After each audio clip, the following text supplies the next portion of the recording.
Hello, everyone, and welcome to our panel on Future Stage Manifesto and its impact on performing arts scene in Eastern Europe. My name is Magda Romanska. I am a principal researcher at metaLAB, and the panel has been inspired by the publication that metaLAB issued last October last year about the future of performing arts. The manifesto was a product of our Future Stage research project, which we conduct at metaLAB at Harvard. And it was months-long project focused on scholars from around the world who were trying to assess the changing performing arts landscape after the pandemic. metaLAB Future Stage Manifesto responded to those changes, as well as the acceleration of the trends in technology which the pandemic brought. And the manifesto has been translated into 13 languages, including Polish, Romanian, Russian, and Hungarian.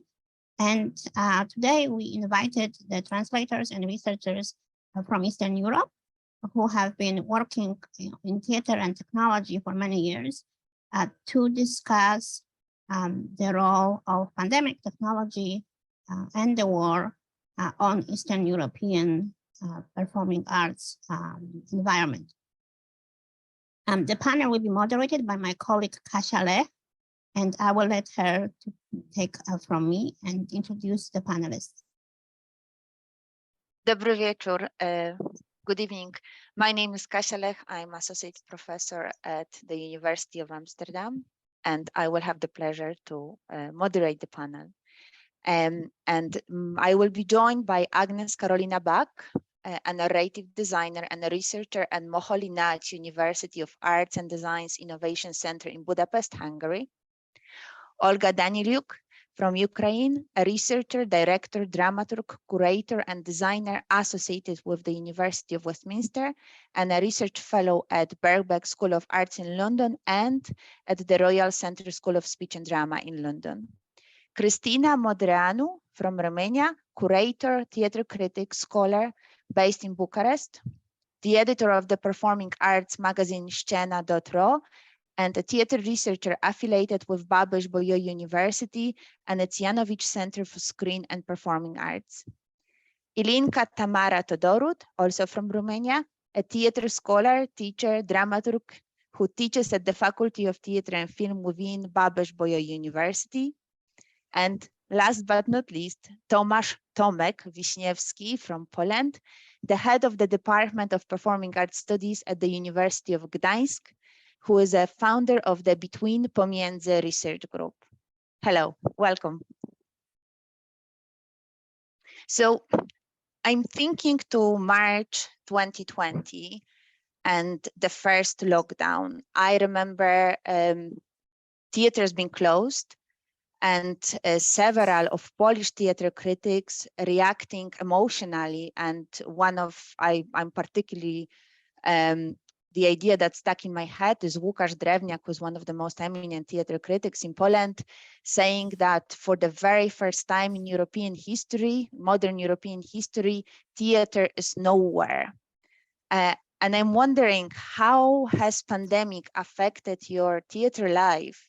And what were the challenges or changes in your local ecosystem?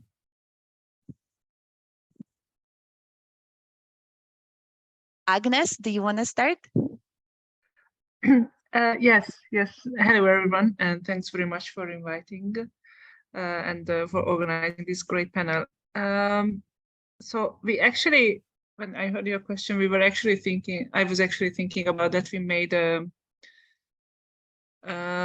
questionnaire among the theatre critics in Hungary and in Romania, like what was their feeling about the first half year of the pandemic and what was their habit. So what we saw that they started to feel less patient, and they were not really into watching performances online.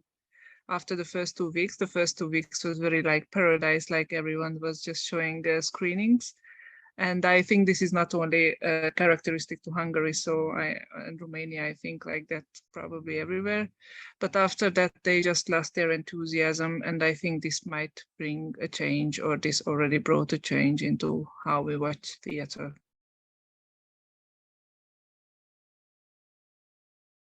Well, okay, if I can say something from, I mean, it's been a very interesting experience, because our spectatorship became global, like sudden, because we could reach out to productions all over the world. Many theaters around the globe were offering these productions. And of course, this had benefits and disadvantages, because at this point, one could see, at least for Romania, how poorly we recorded our productions, and how not ready for this stage of presenting our productions online we were. So, and I will come back to that because of this manifesto, because the manifesto sounds like a science fiction text for sometimes, if we are thinking about Romanian stage and the phase we are in terms of recording and production, and dealing with showing our performances online. But yeah, we will get there when we talk about coming back to the lockdown. Like I said, there were benefits and disadvantages for all of us, artists and theater critics. Can you say a bit more? Yeah, but I don't want to steal the conversation. Yeah, of course I can say that for the artists, it was really challenging, but from this challenge, some of them learned a lot, and actually they produced very interesting things because they were challenged. Otherwise, maybe they would have stayed in the same routine, you know, and repeating themselves. Of course, not all of them could reach that point. We cannot say that. And there is another thing in Romania. There are two parallel cultures in terms of theater. So there are the public theaters, public funded theaters, and independent theaters. And the second ones were really quick in adapting, while the other ones, the public funded institutions, they were not so quick, because they were kept back by bureaucracy, by a lot of obstacles, like the staff not prepared for these new realities and not so quick in adapting. Suddenly we could see the big differences, the big gap between these two cultures. And we are still, you know, processing what we discovered at that point. Olga, Ilinka, Tomek? I can follow up a little bit on what Christina was saying, because during the pandemic, I was living in China. So for me, I can't really speak about what was happening in Romania during that time. But of course, while I was in China, I was like, oh, so much theater to watch, finally. Yes, I felt so connected. So all of that was great. But when I came back to Romania, especially from China had a zero COVID policy, and I came back here in Romania in June, and it was a shock at how much people here were pushing back. COVID times, just trying to move on. And as Christina was saying, there were some cool experiments happening at that time, and I wish there's just a lot of people are just trying to get back to normal. I mean, we had that discussion how everyone is just trying to forget. I mean, it's a normal, maybe a traumatic response or something, but I think there's so much to learn from this pandemic, and I wish we could continue talking about that. Yeah, and Kasia, thank you for the beautiful pronunciation in the introduction. That was great. You're very welcome. Yeah, to pick up on the topic, I would say that Ukraine has probably the same problem with the system as Romania of having independent theatre and repertoire state theatre. And state theatres were obviously much slower to adapt, and independent theatres that have very hard time to survive. They try to do certain project online. Compared to Europe, I think Ukraine was a bit different during pandemic because our lockdowns were not strict, and there were waves of stricter rules than looser rules. So there was still opportunity to rehearse in between those different policies. So I was working on my project, and we were able to meet sometimes. It wasn't a possibility to present for the audience, but there were possibilities to meet and with a creative team and to work. So I used this time to develop 2 projects. The problem was that we couldn't set the date. That was very difficult in terms of logistic and very risky. Would you be able to premiere, or you have to postpone? And so it's all kind of very difficult from business point of view. There's I have to plan the project. In terms of theatre online, I think Ukraine is still very much in this paradigm of recording stage performance, and that's kind of how you create online theatre. I think there is lack of understanding in terms of what kind of new forms is it possible to produce, and I think resources and facilities are there because population certainly high tech, and you have you can find creative teams, people that can do all sorts of things creatively and technically, but there is still they're still lacking of concepts, what it can be, how this online theater can, how you can perform, what kind of different forms you can use. And right now I'm working on Zoom theater performance that I'm going to stream from Ukraine. And I'm still, when I tell people it's a Zoom theater, they what? Zoom theater? I can't understand how it's going to work. So it's this kind of a new forms that probably need to, it would be interesting to investigate, because it's still very, theater is still very attached, the notion of theater to traditional stage. No, there were several new directions, but in general, and there is still this idea of recording theater performance, not maybe something that's happening during the online stream. So that would be interesting to explore, especially in Ukraine. It's kind of very, very new ground. Thank you, Olga. Thank you very much for inviting also me here to this excellent panel. I feel I'm the last one to say something, to add something to this topic. And to be frank, I still feel when I heard your question, Kasia, quite emotional. I think that we all feel that it's quite emotional sort of question, also quite intimate question. And in many ways, I assume that many of us personally remember last performances that we watched in a completely different world of theater, and how this lack of possibility to go to theater, physically be in the theater, and then enjoyment of physical being in theater was part of the entire process. On a more general scale, I think our experience, so from what I could hear, is quite similar, probably globally also quite similar.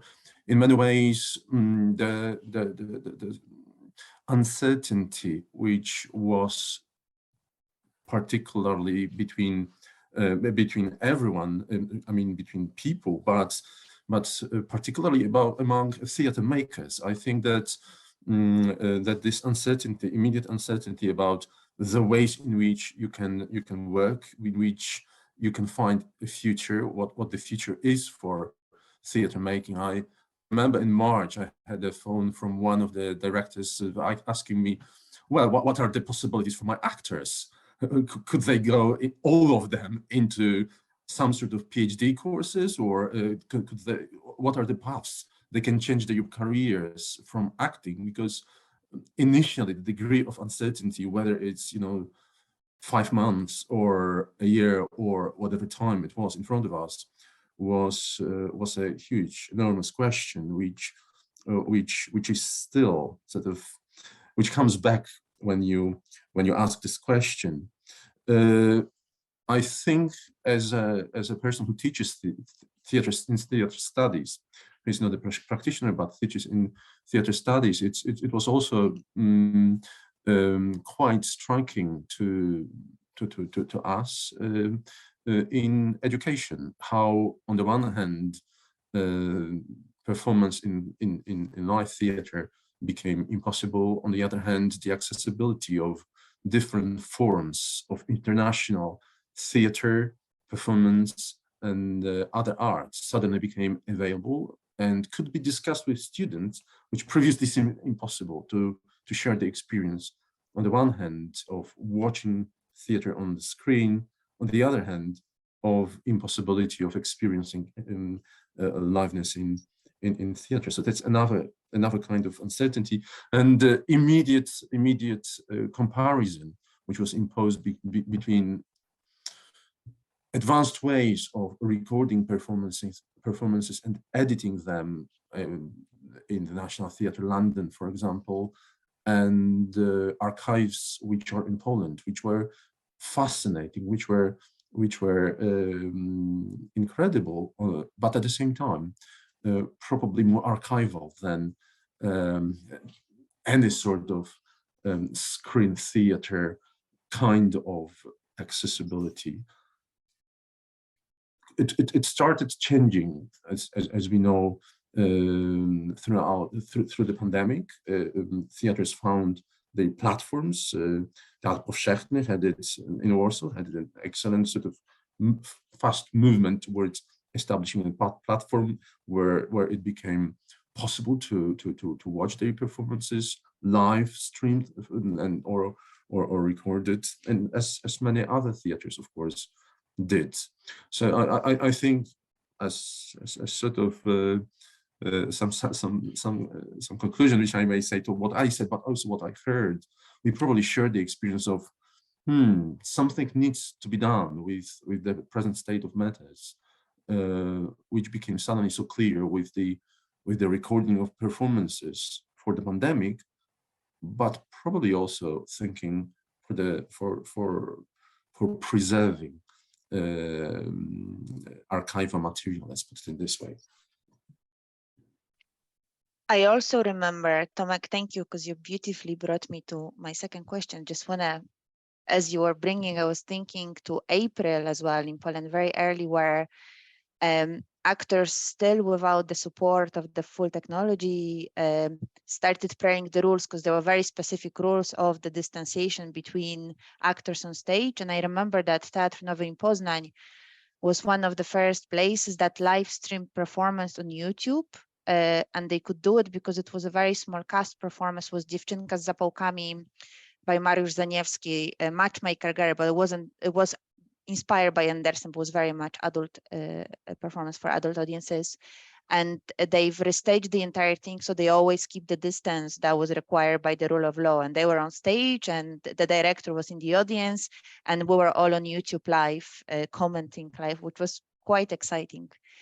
And that, what you've mentioned, Tomek, that anticipation of change, that I think I also very strongly remember. I remember Olga Tokarczuk, the Polish writer, Nobel-winning writer, saying at that time that przed naszymi oczami ulatuje, przemija paradygmat cywilizacji, który kształtował nas przez ostatnie 200 lat, który brzmiał: jesteśmy panami stworzenia, możemy wszystko i świat należy do nas. Teraz nadejdą nowe czasy. A paradigm of civilization that has shaped us over the past 200 years is blown away. It's stated that we were in charge of all life. We can do anything. The world is ours. New times are coming. And that anticipation of new times, I remember Dariusz Kosiński, Dorota Ogrodzka talking about how theater has that opportunity to find new ways to lead the discussion of new ways of life. And I wonder, out of those hopes, out of those anticipation of change, what changes can you see staying? What new technologies emerged that are now in your respective local ecosystems? What new vocabularies appears? New ways of making theater? So maybe Tomek, this time, do you want to start? That's a very difficult and interesting question. I mean, shifts in paradigm, which certainly have occurred during all these months. Well, that's whatever time it's covered, 20 months or so, are surprising. I think that in many ways, of course, when it concerns technological shifts, it's certainly certain awareness of what's possible and the paths which are necessary on the one hand. On the other hand, I think it's still at the stage which is more a wish than a reality in Poland. I think that it's also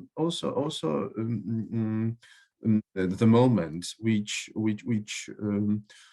requires further institutional, probably also development in the direction which your manifesto proposes. I mean, in exploring in shifts of our old tradition of teatr telewizji, television theater, into something completely different, actually determined by the digital possibilities in digital area.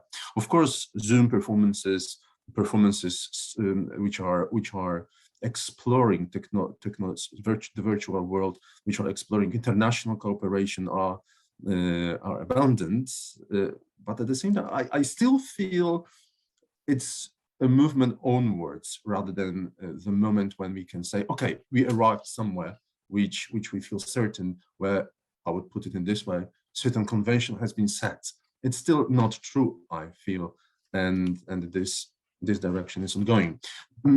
Having said that, I must add one thing, that the changes went in a slightly different way. I think the paradigm of real power relations in theater have been quite important, and here unexpectedly, perhaps for March, unexpectedly in March 2020. Yes, it's the power relations in theatrical strict structures, which we all know in Central Eastern European theater, are so powerful that this direction certainly, that this dimension certainly has changed in this moving into more horizontal attitudes. I think that this is the main field in which theater environment ecosystem has changed significantly, and is still changing significantly. Thank you. Dziękuję. Ágnes? About the paradigm shift, I was just thinking, and when we did with the journal Játék there, this survey questionnaire, what I mentioned previously, we were asking about how did the concept of liveness change and the co-presence, because I think this is something that, especially then, it was very, very important. And well, that was the middle of the pandemic. We did not know that it's how long will it last, or I hope now it ended, but we don't know.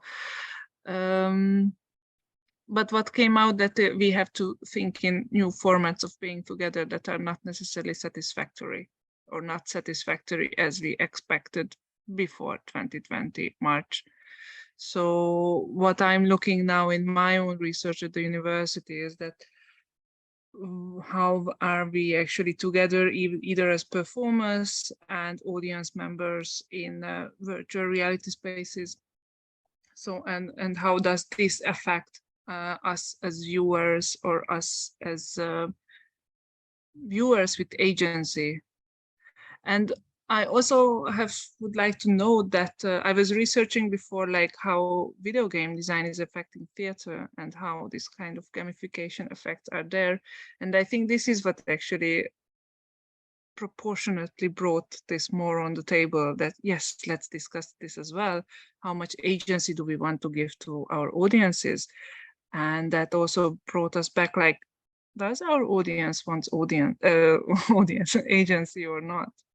Because there is also this concept of interpassivity, which is in the video game studies, and that's also very effective. I think all of us has this experience that, oh, please, just he should not ask me about something. And I think this is again here that we don't want to be that much there. However, current society questions are always like urging us to be active, to be proactive, but we are kind of like tired. So I think like suddenly everything came on the table and we are here and we have to juggle with all these ideologies and phenomena. So this is how I see, but I can't give like a clear answer to your question. Olga, Linka, Christina?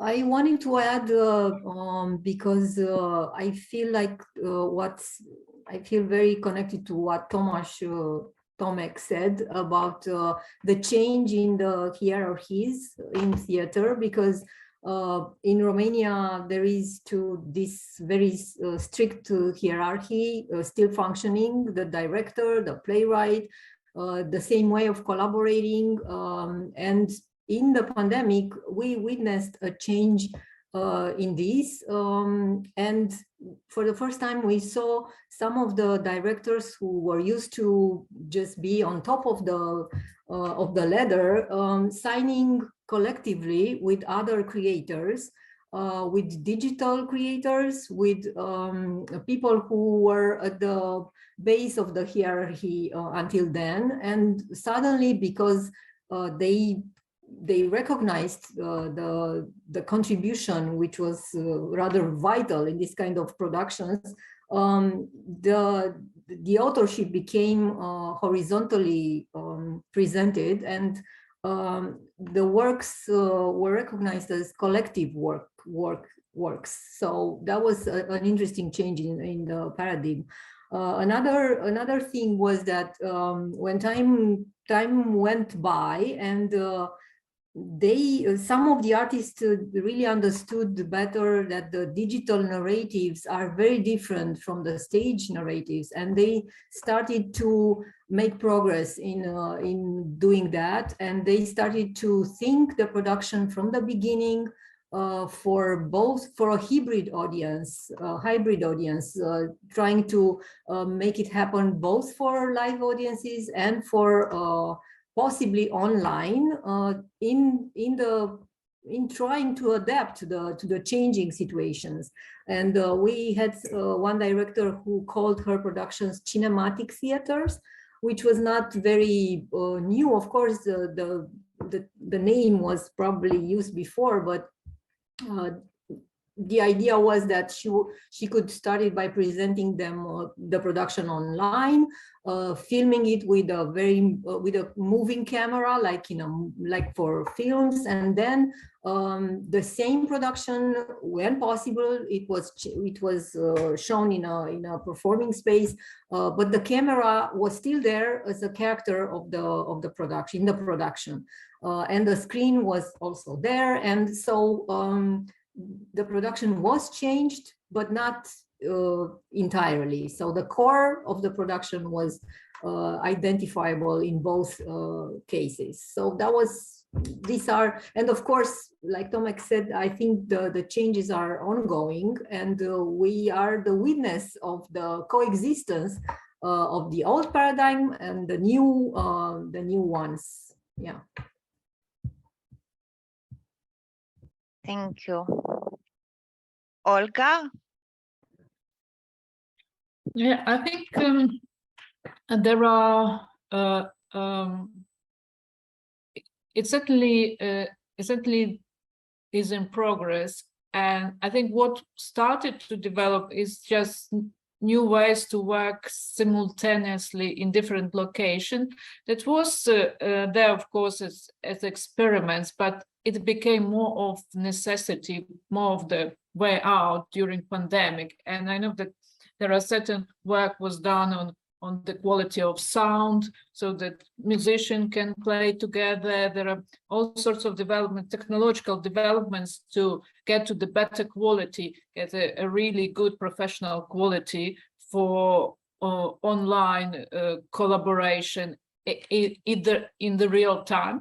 And it's quite exciting and challenging how to create a really high quality performance that's happening in different places at in the same time. For instance, certainly this narrative, new narrative, what kind of narrative it can be, and how to achieve it.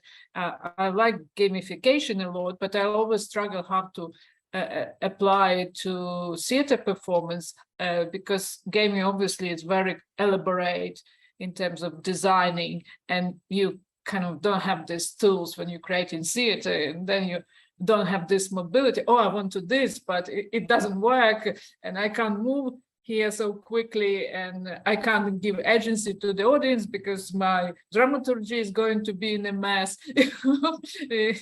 So what about timing? So there are a lot of challenging how actually to guide your audience through the world you want to create for them. I think there is certain possibility of intimacy in online performances, in this case of when audience join from the screen, and you suddenly can be very, very kind of close to the performer. There is possibility of agency of audience participation, certainly, or it can be done in various ways. And the audience also can chat or type something, so it's not like direct approach.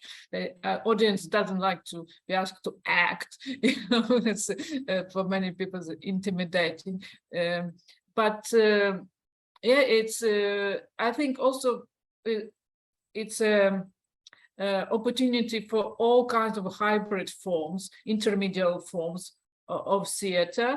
And it's also very well reflects the hybrid reality we are living in. So it just it can be a very good critical tool to reflect on the current reality and how we kind of live both virtually and we don't know what real is anymore, so to speak, and physically. So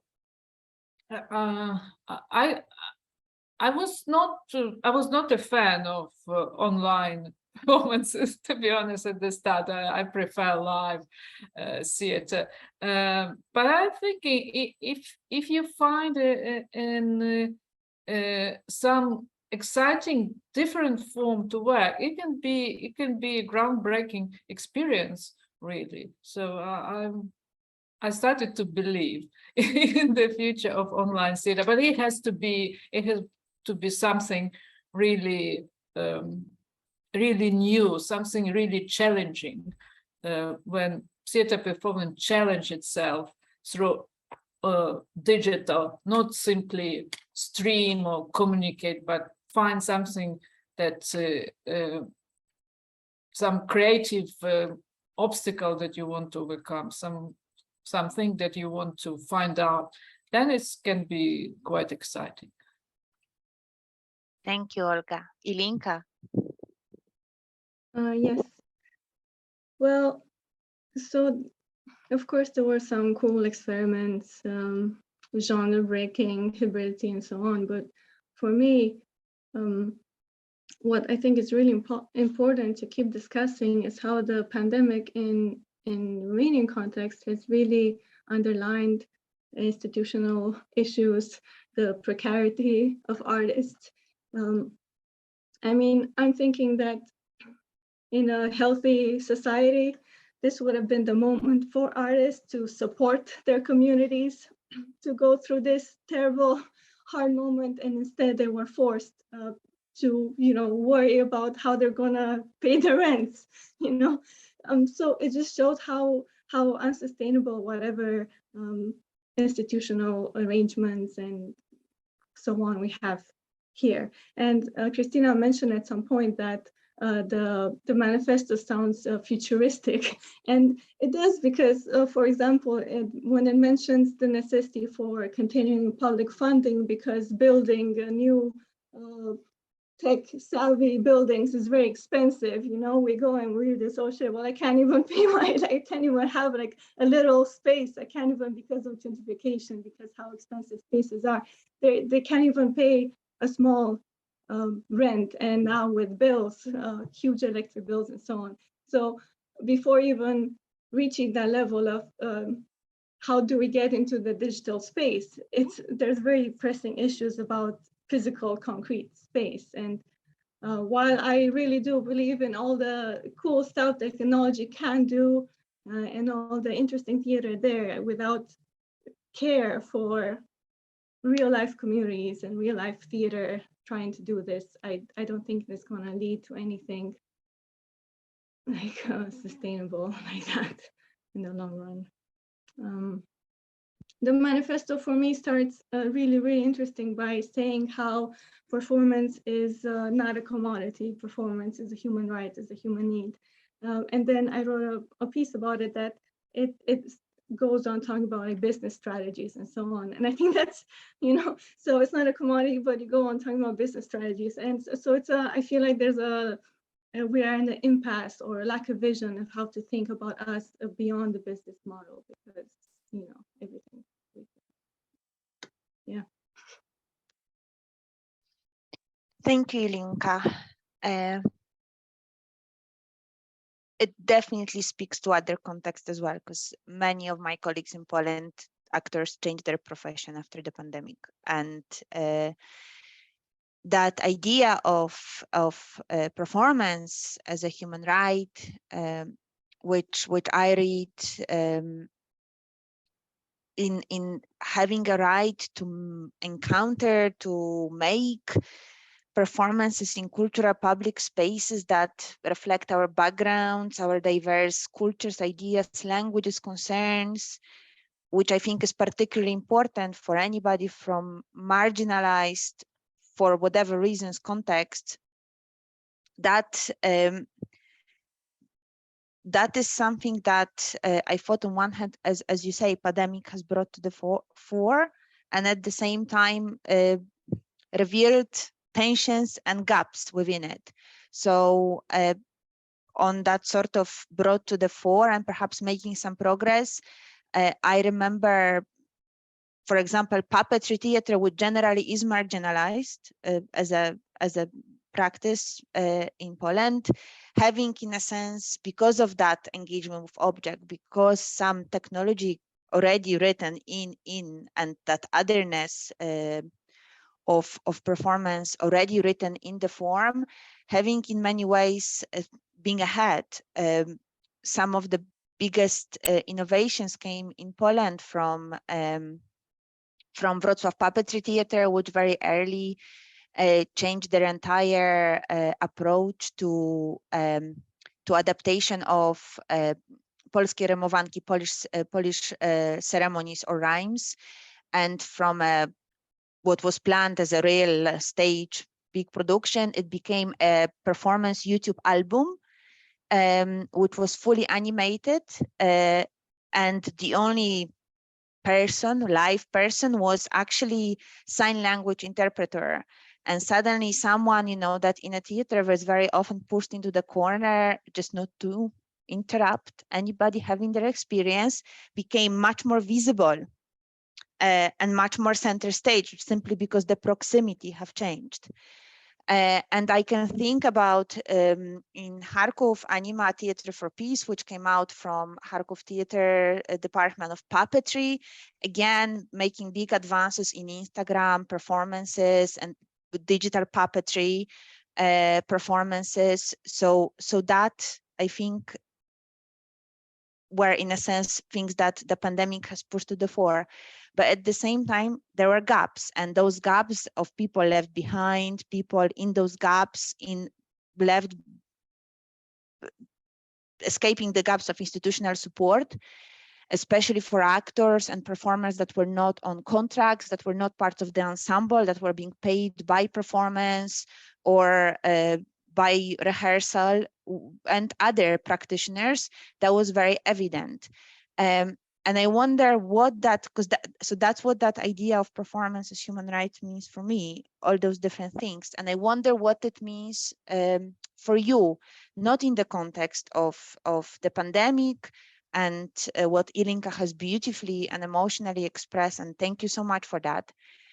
But also in the context of Eastern Europe as a region and its histories, both present, i współczesności, so the current, what's happening now. What does it mean that performance is a human right?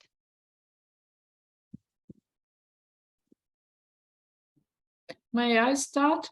Because I think what is happening in Ukraine is very much most relevant to performance as human right subject. And I would say certainly war made much more damage to culture and theater in Ukraine than pandemic. So we're kind of in a different situation in this respect. And I think that's where this Future Manifesto is very important for me. It resonates for me a lot, because I started to think, what is the role of theater in this situation? And now there are a lot of funding for recording, all sorts of recording the situation in Ukraine, recording what happening. But I thought how theater can be different to reporting, for instance, what it can bring in. And I think that performance can kind of maybe start to work with the complexities, of the situation on the ground, because it's very complex. It's not a kind of simplified narrative that media like to use. So just looking for complexity of people emotion, for their rights to express something. I think that's where performance is really, really very important, to create this safe place where people can grieve, where people can relieve their trauma, where they can be appreciated in a way, because a lot of people are left struggling alone with the problems of war. So we have this narrative certainly of our fighting and mobilization. So like our grief is mobilized into fighting, but there is still this process of grief that want you to withdraw in some kind of safer space, and processes probably not from the point of anger, but from the point of mourning also. So there is no time for mourning, there is no time to process. It's like the situation push people further and further. And this creates a huge problem with society, and there is no time to address this. There is no time. We have to move on. We have to fight.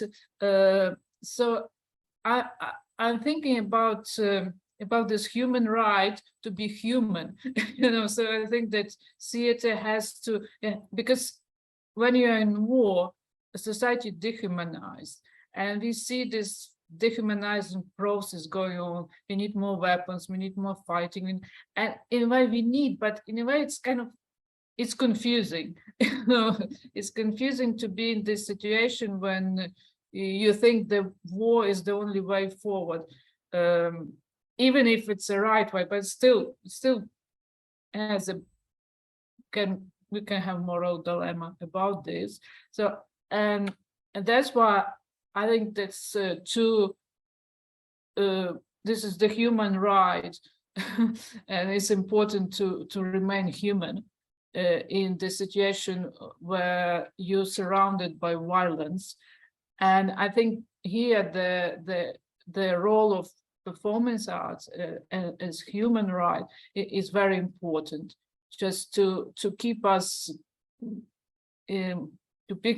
keep us kind of in more sane condition, so to speak. Thank you, Olga. And I think bringing that idea of theater as a protector of humanity speaks volumes as well, with so many theaters in Ukraine becoming shelters now, literally protecting. And in many ways, I think it echoes also, you know, I'm thinking Warsaw Ghetto and theaters that survived until its very last days. But I'm going to start dominating a discussion, and I'm sorry for that. So I'm going to pass Ágnes. I mean, you really put me on my thoughts with this question, and I also resonate a lot with what Ilinka said previously, but also previously, because I think in my understanding, my own personal understanding, performance is a human right applies when there is a lot of space for reflection. And like why I'm saying that I'm resonating what Ilinka said, because she was also mentioning like how is it expected that you as an artist, you make a business plan. So if you make a business plan, is it already about entertainment? And which is also, we need entertainment because work is, yeah, that's a totally different highway where we are going. But also in that way to express yourself. I think for me, this is what this sentence has, like, performance is a human right in that way, that you can express yourself, that you were embodying that thought that you are later expressing. And yeah, we really did not care about the artists during the pandemic. However, in Hungary, I think it brought in some ways a bigger level of community afterwards.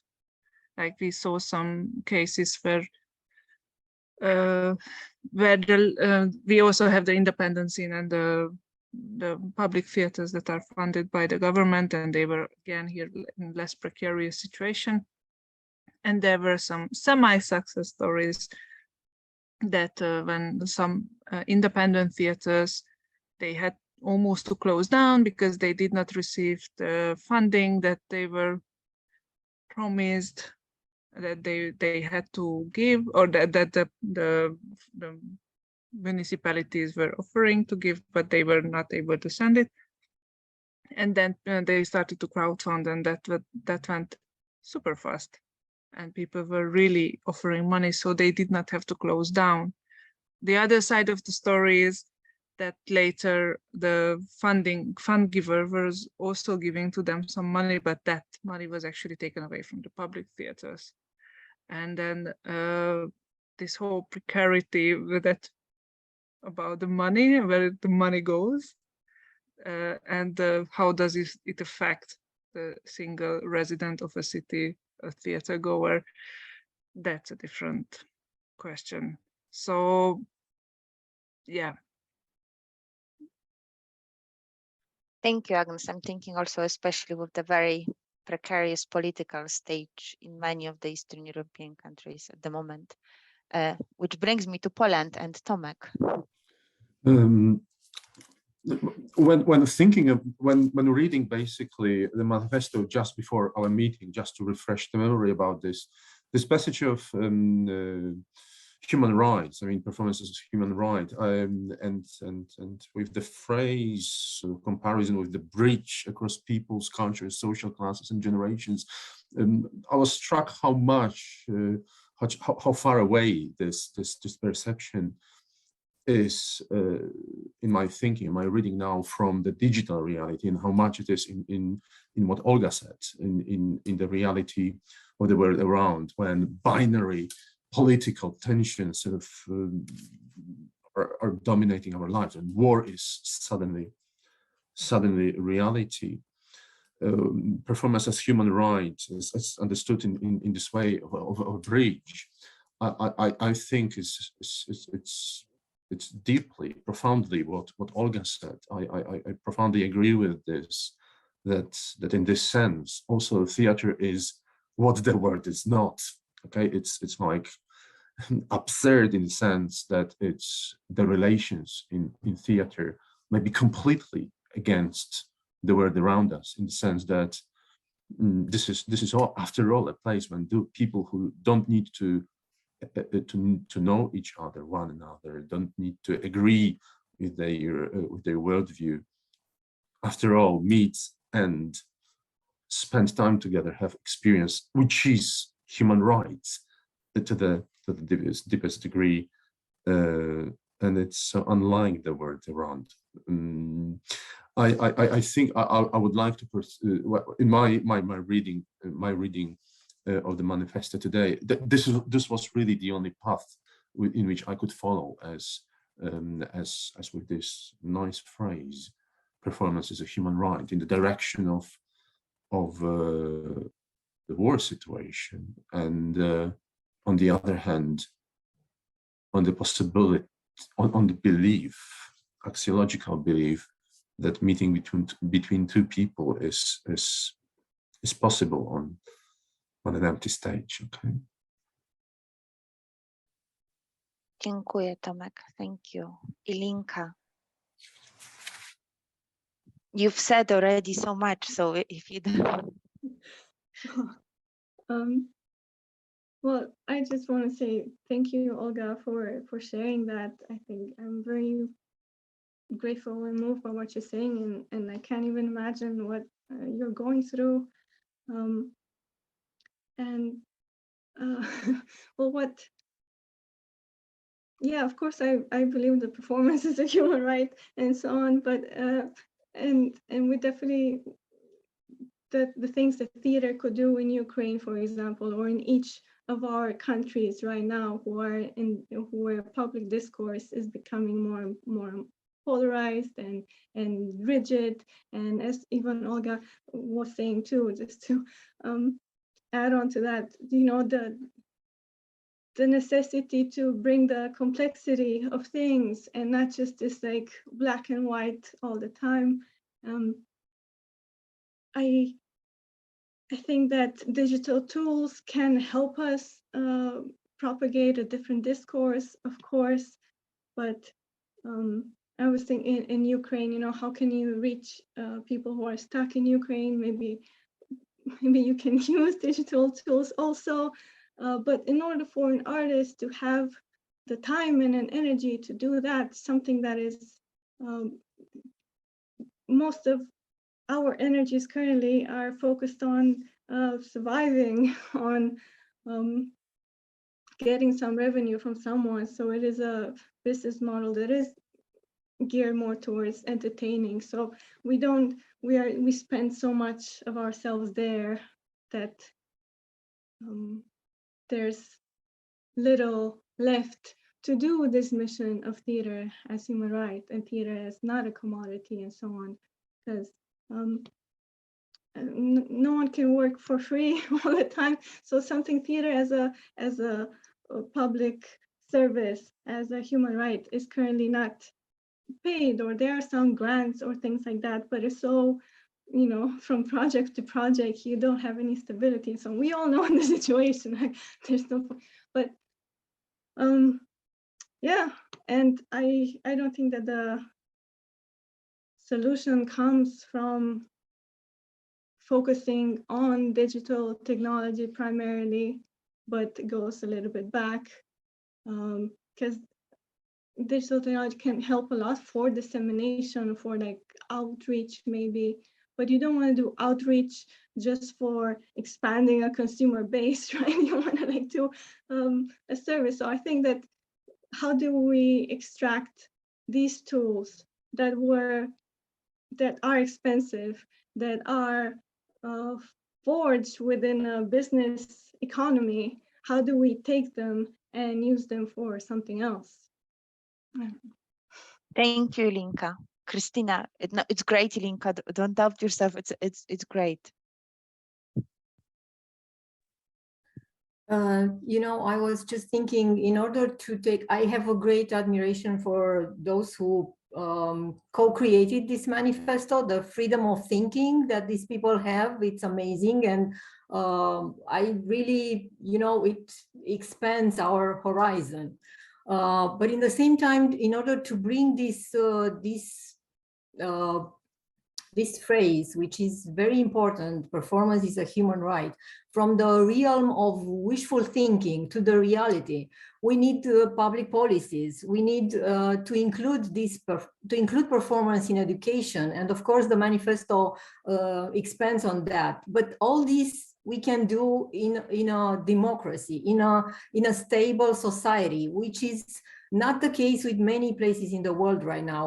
And we have to think about that. There are huge differences. And we have one example here. And thank you, Olga, for sharing it with us and for remembering to all of us that it's so different to think about something and do something about it. And in this sense, for me, this phrase, performing is a human right, is in, I can see it in only connected to performance is a human need, which is also included in the manifesto.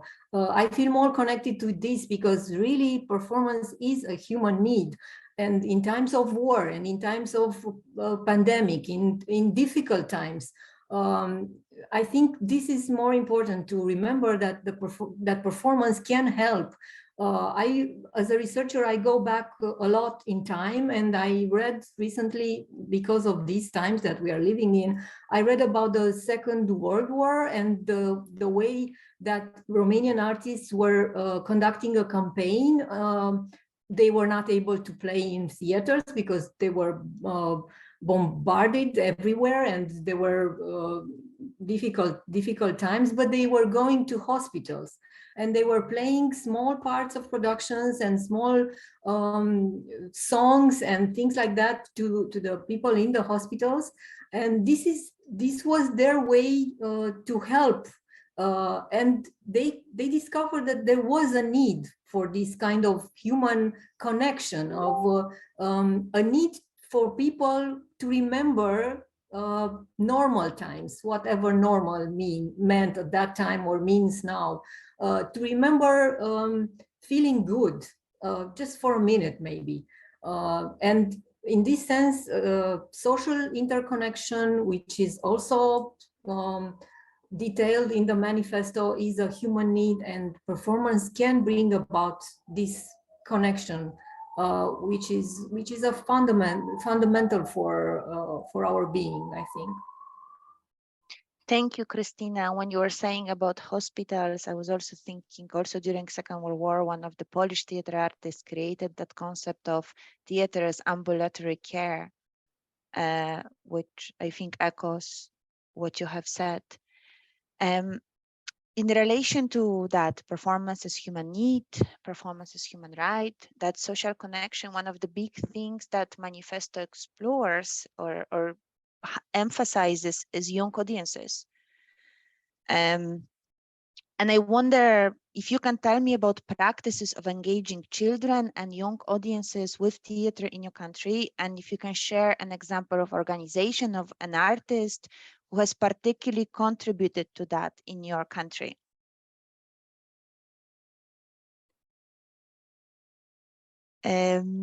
Christina, do you want to start? Well, there were a few companies that developed new programs for children, especially apps and maybe video games. But I'm afraid they were going on the same direction and the same paradigm of performance as commodity in terms of expanding their audience, because people and children, they were not able to go to theater. They were able to go on screen, which is another problem, because do we want children to stay more on screens or do we not? So this is another conversation opening, and I'm afraid not. I don't have many good examples in terms of performances for children in these pandemic times. So the only strategies that I saw developed were these business-like strategies. And yeah, there was, in terms of theater as therapy, maybe, like you mentioned, there is this street theater called Masca in Romania, and they were able to actually, they continued their work of presenting productions outdoor in public spaces and trying to keep people connected in a way, even when that was really very difficult to do. Ilinka, if you can follow perhaps with some example also post-pandemic, if you have any. No, I don't have any examples from Romania. I was just thinking about my school in China when we were in lockdown, and kids really wanted to do theater outside, and the school didn't let them, and then the kids were going crazy, and then the school let them, and that was great. End of story. So it was with kids, they had a really hard time, like pandemic children right now, they're going to go through these 2 years of lack of socialization, and theater was a means to socialize, and it's needed, but it has no connection right now to the digital. That's it. Yeah. Tomek? Oh, Olga, you want, Olga, by all means, Yes. and I realize that question has particular resonance. Yeah, I think that at the time of pandemic, we also, in recent years, we have a development of inclusive theater practices a lot in Ukraine, and I work with children with autism and different disabilities. So it was a huge development in this field. Also puppetry companies, they were very actively involved with children. The one is kind of Bakk of Puppets company that were doing also online project with children, and recently when the war started, they started to work with puppetry and develop some online project with children. I think there is still not enough project at the moment in terms of theater for children. They're doing a bit of art therapy and things, but people are dispersed. It's very difficult to organize things. But I think there is a need to work with, especially with children. But a lot of parents are too stressed and to take care about those things and bring their children somewhere. So I think it's very important. I also really like this idea that performing art has to be part of curriculum, and that was what I was advocating in Ukraine. It's really not the part of school education.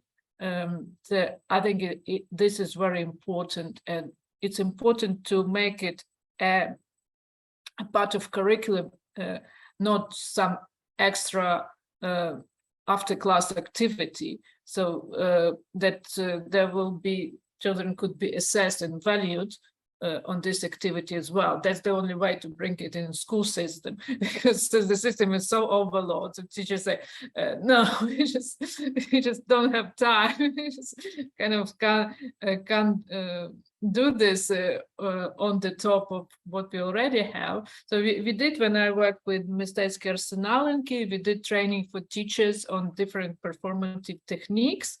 and they were very interesting. It was very exciting for them, and they asked us what we can suggest, how this or other performative techniques can help children to learn different subjects.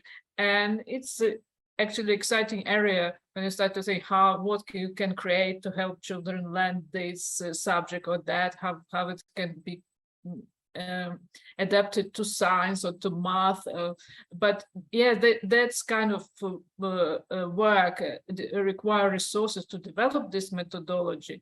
I also worked with a teenager at the front line at the time of what now we call it probably Donbass war, the war in Eastern Ukraine, and that really had a great impact on their lives. I would say it just was we keep recalling this experience, very strange one. You kind of sometimes you look in this place where you rehearse. I used to travel there. It's now the town called New York. It's just very, very close to the front line. And sometimes you don't even hear the shooting outside, because there's always something going on. And then somebody calls, you better go home. They are shooting. It is completely another sort of world. And we didn't notice the sound. But everybody remembers, like, it was such a great place for us to be there. We just and then they all loved this. They just and we were working towards performance, and I couldn't get all the children there. So when I came back for the next set of rehearsal, they were just asking, "Can we just come? We just want to be part of it. We know that we can't be part of the production, but we just come." And were asking me if they can just come and be present and participate. I said, "Of course you can come." I think this is very important and very, very rewarding work. It became sort of a family. They're so they're such a great kids, unbelievable. It's really great experience.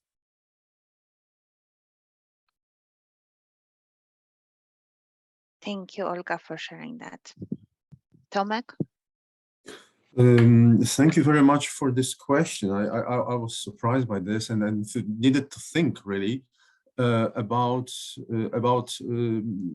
young people in theater nowadays. And I just realized that how local this question is. That really young audiences are very, very local, and the only examples I can really speak about are local examples here from Trójmiasto, from the cities of Gdańsk, Sopot, Gdynia. And I just realized that it's really strong after the pandemic, the way in which new forms of theater and performance were accessible to young audiences. And I immediately thought about Teatr Gdynia Główna, where children were really invited during the courses and went there with their teachers, and even from apparently sort of for teenagers who apparently were completely not interested in theater by definition. It suddenly, I know, started sort of intriguing and thought-provoking a reality which is close to them. It's also true about Tomek Kaczorowski and his initiatives in Teatr w Blokowisku in Gdańsk. It's also true about Gdański Teatr Szekspirowski, where new performances, where performances for children were staged, but also when at one point a kindergarten for Ukrainian children was opened, just to allow our new neighbors to spend time together, or to get some time for spending time in a theater, but at the same time children who were cared for. It's even without performance, but just as physical building in which Ukrainian children could spend their time. I'm also thinking about about very interesting. One of the first initiatives which I can recall after the pandemic by Teatr Miniatura, where they had a very interesting interactive performance. I think it was called Blokowisko, where basically families were invited for a walk around Falowiec, this long block of flats, which we all know in this part of the world, for 11,000 people. And what was the point was that there was a performance, radio performance going on in Teatr Miniatura, which was broadcast, and we could listen to it with our headphones walking around Falowiec, this block of flats, listening to the stories, listening to small competitions, listening to real stories, sort of course, narrated in a performative way, about what was going on around us. So I found this interactive activity when I walked with my son quite interesting and engaging. And I thought, well, that's something new. It wasn't, that's important. It wasn't another hour spent in front of the screen. It was a walk around the building, listening to actors really engaged in a performance. And I found, when you're asking about one particular example, I thought it was quite successful. Of course, there were technological, again, problems with it, but well, we all know this happens.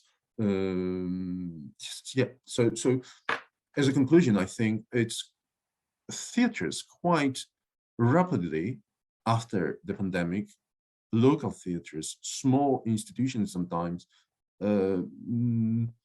reacted to the need of children, young audiences, to be with people, with other people, to walk with the family and be engaged in a radio play transmitted somehow, or to be in a theater and be engaged in a performance. Thank you, Tomek. I need to see it. Well, I need to encounter it. Ágnes, and I know Ilinka, did you raise your hand because you wanted to add something? Oh, that was an accident. Okay, so then Ágnes. I think to answer this question, I would step a little bit back.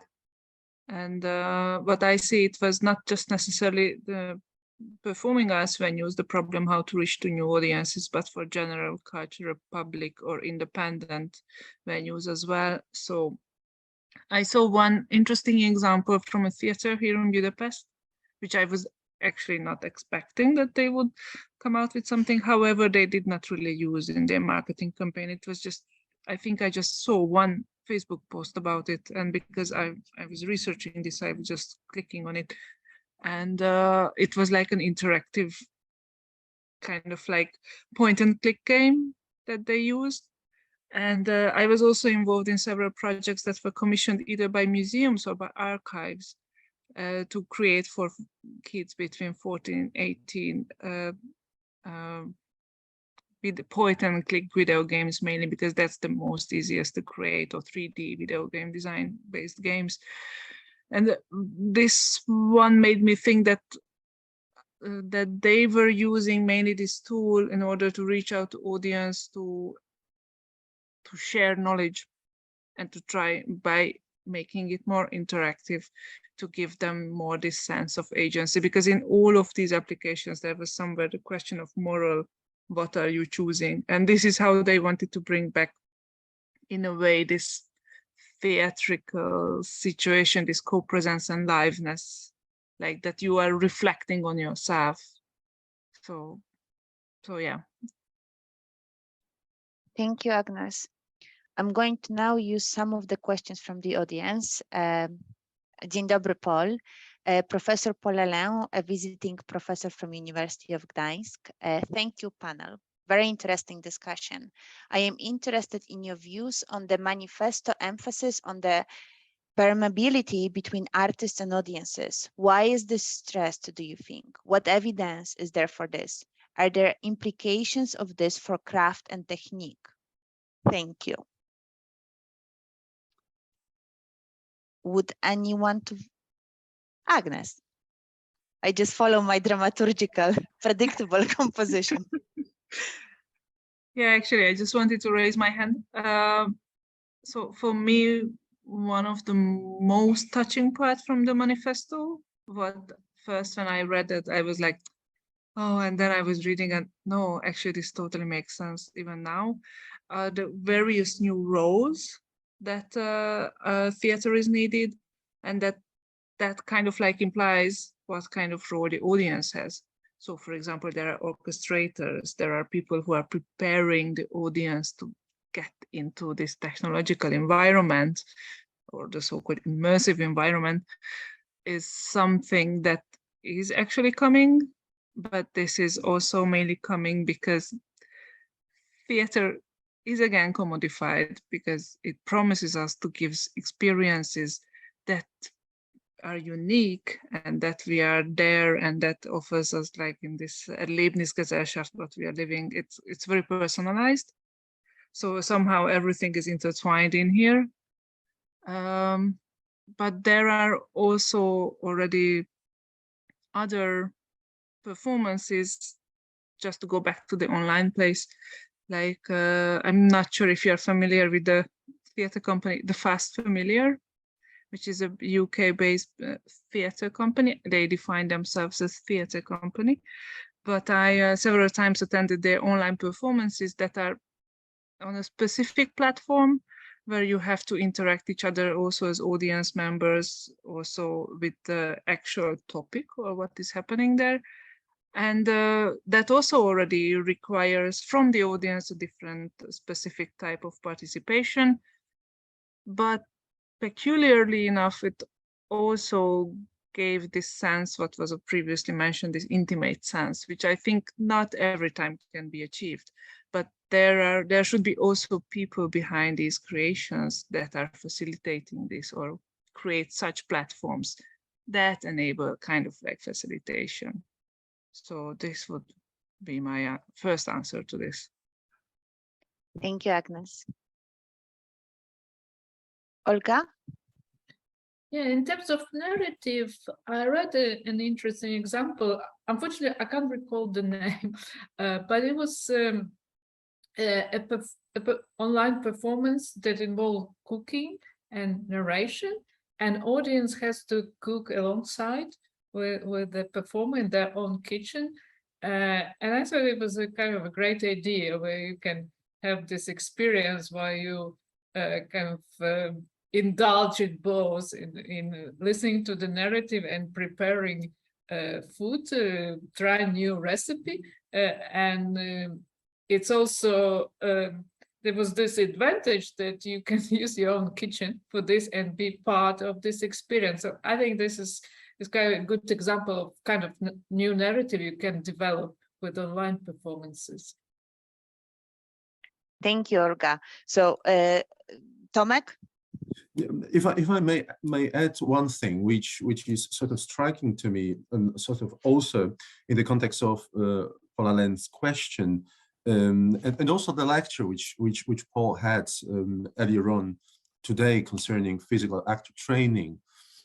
I just thought again when looking through the manifesto today, how much physicality is the issue in any form of digital training, and the relationship between spectator audience, digital audience, and the acting and the performance, how striking it is. One of the examples which Paula Len provided was his own work on digital actor training, and one detail was quite striking when Paul, you were speaking about, you were describing the way in which stillness, physical stillness in physical theater is a completely different thing than in any kind of recording. That's part of a way of thinking how different these two spheres are. And another thing which comes to my mind as this relationship between theater makers and the audience, and stage, the digital stage, and an audience, in virtual theater is connected with something which my colleague, Dr. Sylwia Dobkowska, deals with absence in theater. I cannot escape the feeling of serious absence in any form of streaming, any form of Zoom theater. It's quite striking. It's a different situation now when we've got conversation, when we are involved in discussion. I don't think that this is the same sense of absence as in any form of digital theater, any form of online performance. I'm not sure how much this is an answer to the question, but certainly it's some sort of, these are some implications, further implications which occur to me in the context of various things which we are speaking about. I wonder to what extent that sense of presence and absence is also connected to the fact that the rules of proximity and of spatial and physical relationships are so different. Like, I remember so many improvisations on Zoom with my students when they would be on different screens and I would say, look at each other. And obviously they look at the other way because they think they're looking at each other, but they aren't. The digital gaze, when, you know, I'm looking at Christina now, but obviously it seems like I'm looking down. So those rules of engagement that we that are in a sense like normative, that what we know, what we assume as natural, are completely shifted in digital situation. And I think that also has that's where that sense of absence is, and it's that need of reinvent them completely. Christina, do you want to add? I actually have an example which touches at least the first two questions, because I see now that there are more questions. So the example is that of a group called Pop-Up Theatrics, which is a very complex group, because it's made up of people from various countries, one from Romania, the director Ana Marginanu, but also from some people from US. And they were doing in the pandemic times, they were doing one-to-one performances. They used to do that before live, one-to-one productions, but now they changed and they made it online. And it was, the setting was very, very interesting and actually involved many of the new roles that the manifesto is imagining, because the virtual hostess was someone who was entertaining everybody in a common room, and then people were splitting in different rooms and one-to-one with a performer, and the sense of intimacy was very, very, very interesting. You were feeling that you were in a deep conversation with one performer, and you could change and choose from different stories. And there was a very interactive and in the same time not invasive kind of relationship between the audience and the performers. And the stories that the performers were telling were written by various playwrights from different cultures. So you could choose from these stories and maybe get connected to people from cultures similar to yours, or on the contrary, very different from yours. So you had the feeling that you chose the experience for yourself. So that was an interesting way of telling the story for a different medium. So in a different way, with permeability between the audience and the performers. So pop-up theatrics, it's called. Pop-up theatrics. Thank you, Christina. Ilinka. I was thinking about how to answer Paul's question, because and I was thinking along the lines of is if performance is a human need, maybe being a performer, artist, a theater artist, part of your job is to help other people make theater too. And here we go back, we look back to theater education and so on. And what Olga was saying, like, yes, I mean, it's amazing what doing theater with kids, what it means so much to them. Like, it's amazing to see them do. And someone was saying, I forgot to, Kasia or Olga, I don't know who, about putting it in a curriculum, not as a, Olga. Okay. Putting it as a subject and, being graded for it, like, yes, but you have to be really careful about how you grade and what you grade, because you can't grade like acting, for example, for a kid, right? And so that will go back to question of education also, with trying to give space to different voices in the community, and maybe not necessarily helping, which is your public, not necessarily the public transforming into all performers, but connecting with the public, finding their stories, giving the public a decision making in the cultural products being made. Yeah, I think that's another connection. Thank you, Ilinka. And because we're back to that issue of education and young audiences, I'm going to not necessarily follow, yes, exactly, Martin is saying, to follow the order of the question asked, but there is a question, and Ilinka has started answering that question, in which, Martin has deleted his question saying that it was, but was the question about if theater is a human right and human need, whether we should put the necessity, not only education of theater, but actually an entire education experience. And this is what Ilinka has answered. So if Martin, you feel your question was answered, I'm going to move on to the second question that was asked today from the audience. And I am going to apologize straight away, because I will know I might mispronounce your name. I will attempt it anyhow, and my sincere apologies. Anka Hatiegan is asking, how is playwriting changing in the streaming environment? And that's the question that Olga has started answering. Christina mentioned something about the changes in narratives. Can you provide more details about this aspect? And Olga has provided the example of that cooking show that we all want to see.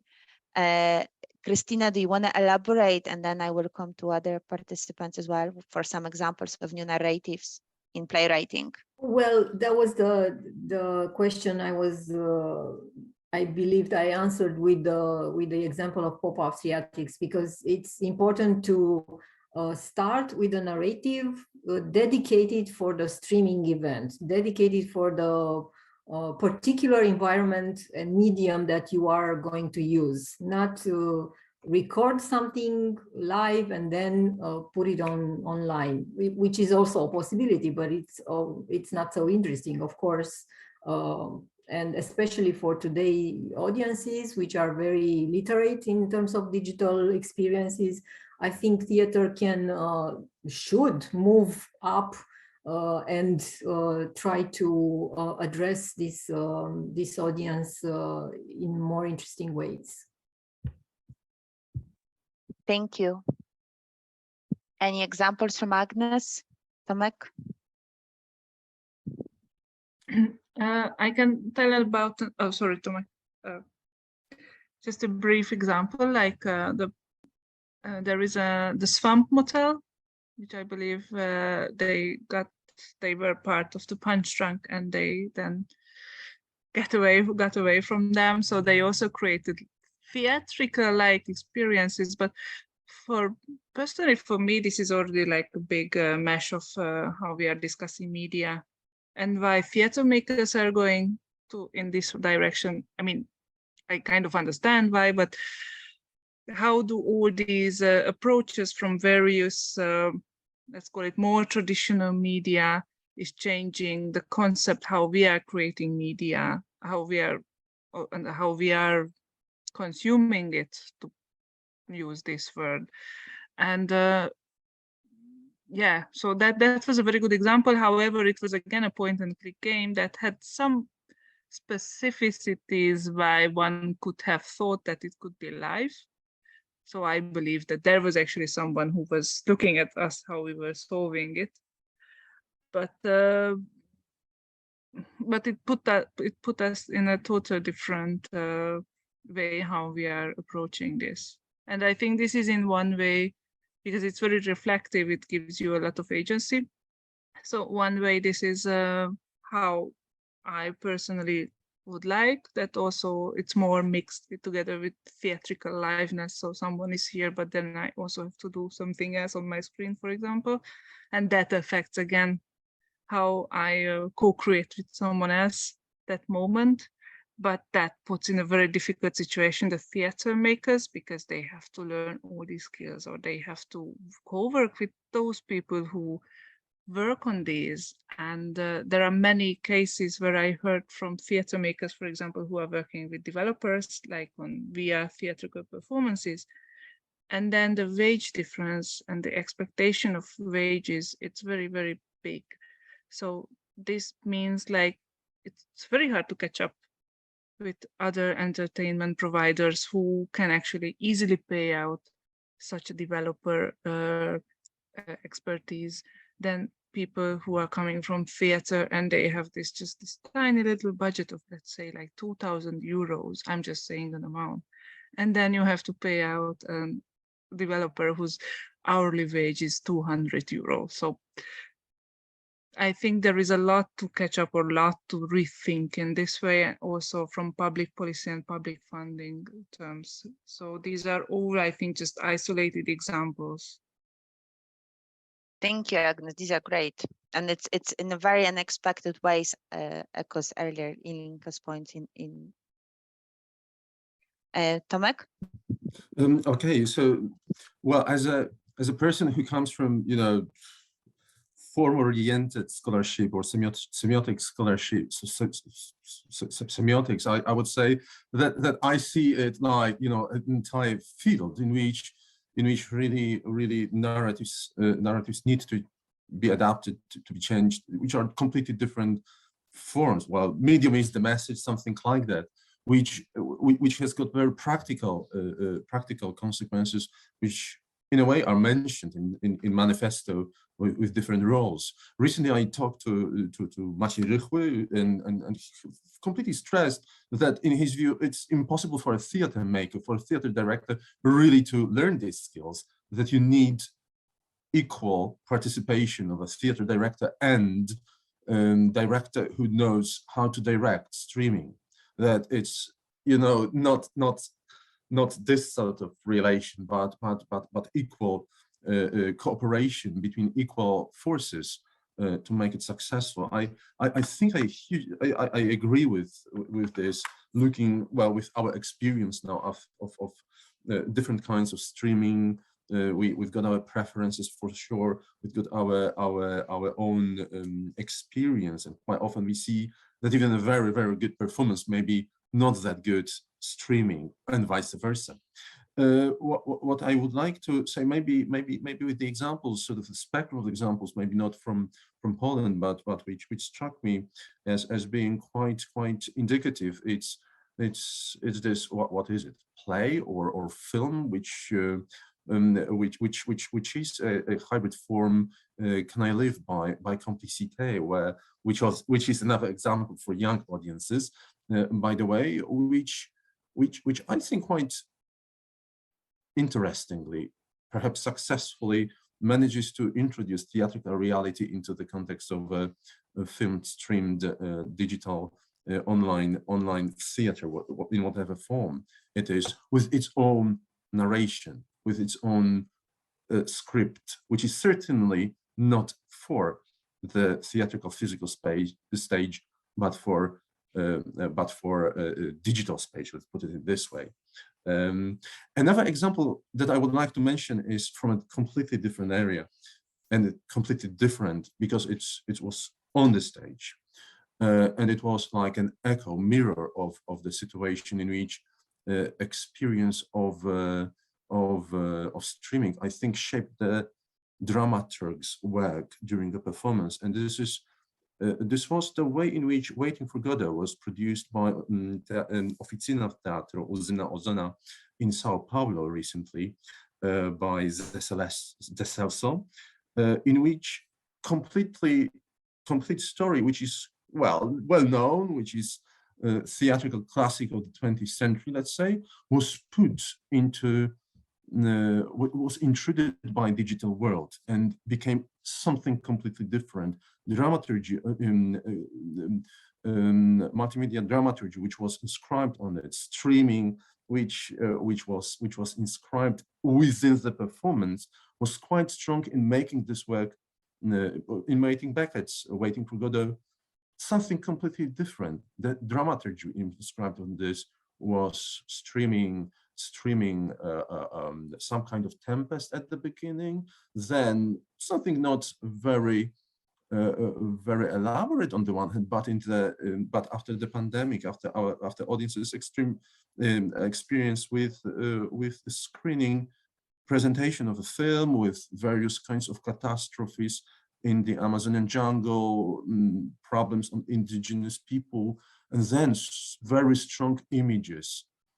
We need to remember that it is in Brazil, in South America, where Ukrainian war is perceived in a slightly different way sometimes, and there is huge discussion with stereotypical way of looking at this, and this suddenly with Russian propaganda basically being very strong, and suddenly the audience sees at the beginning of Waiting for Godot images from Ukraine, images from Bucha, and suddenly the entire play, because of the intrusion of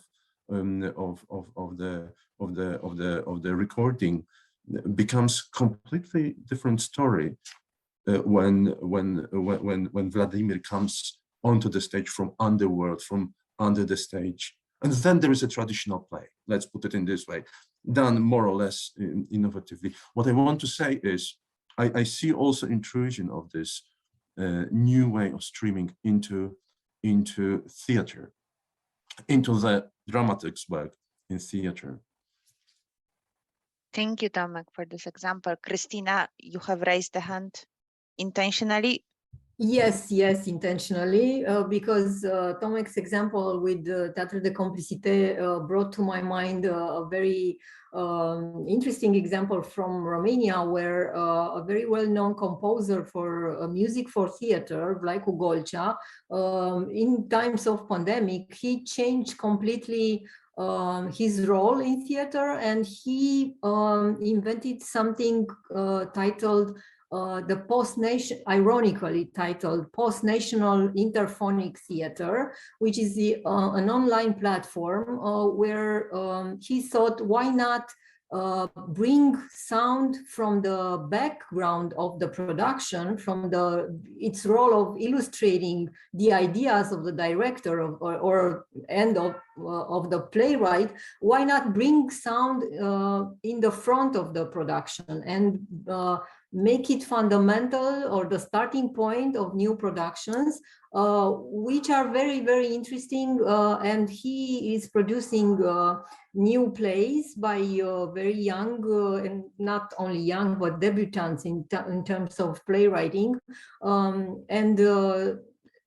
They are posted on this online platform, the Post-National Interphonic Theater, and you can hear them. You can walk around with earplugs and hear these productions, and experimenting with sound in many ways. This is the main idea of this new initiative. Thank you. Olga, I know you've already gave us an example. Do you want to give another example? I just had this thought. I thought that there was first paradigm shift in theater was to bring new technology onto stage, into theater. And I think with pandemic, there was another shift of bringing theater into new technologies.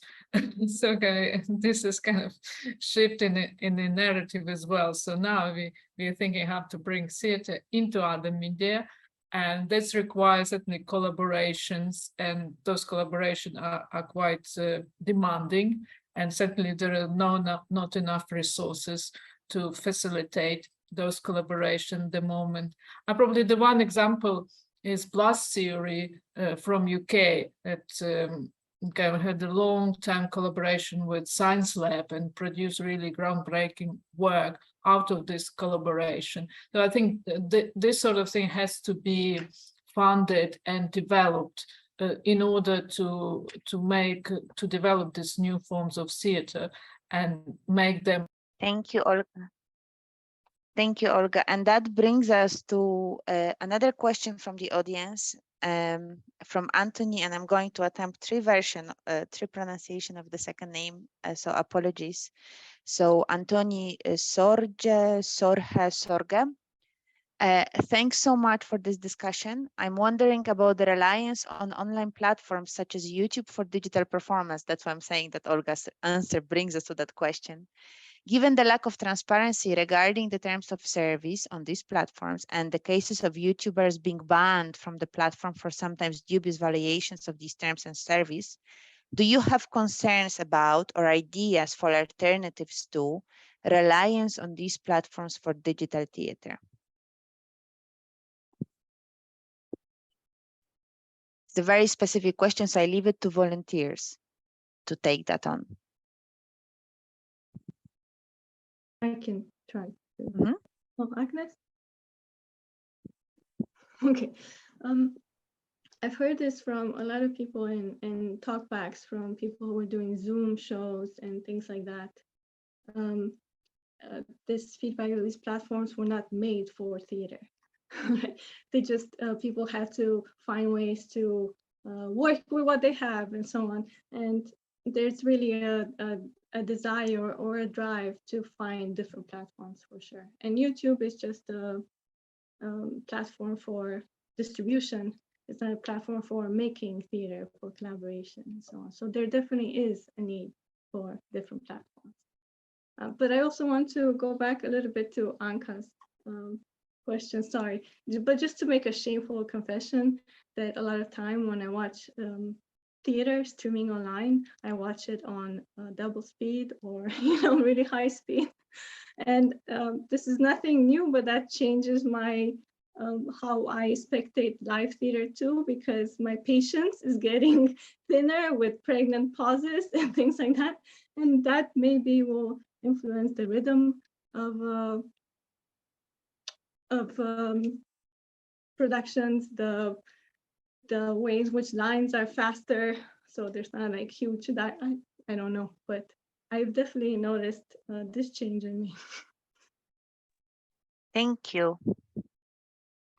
Ágnes?